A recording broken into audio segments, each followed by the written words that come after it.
गेहूं की एक अगली खबर आ रही है ईरान से, क्योंकि ईरान ने रूस और कजाकिस्तान के साथ लंबी अवधि के लिए गेहूं खरीद का समझौता कर लिया है। इस डील के बाद अब मिडिल ईस्ट के गेहूं बाजार में नई हलचल शुरू हो गई है।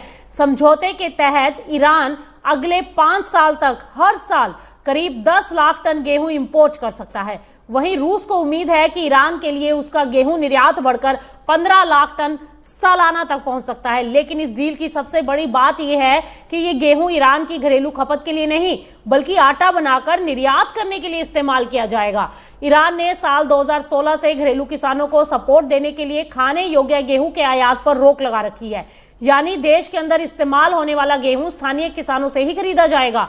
लेकिन निर्यात के लिए आटा बनाने वाली मिलों को अब रूस और कजाकिस्तान से गेहूं मिलेगा।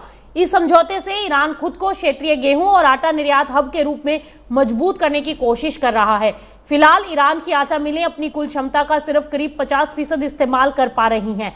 अब नई फसल मिलने से ईरान की नजर पड़ोसी देशों के बाजारों पर है।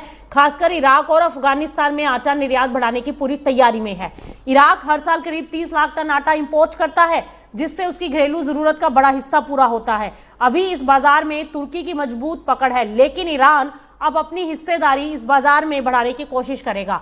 दूसरी तरफ रूस के लिए भी यह समझौता काफी अहम है। लगातार अच्छी फसल के बाद रूस नए एक्सपोर्ट की मार्केट ढूंढ रहा था और सस्ती कीमतों के जरिए मिडिल ईस्ट में अपनी पकड़ इस समय मजबूत कर सकता है।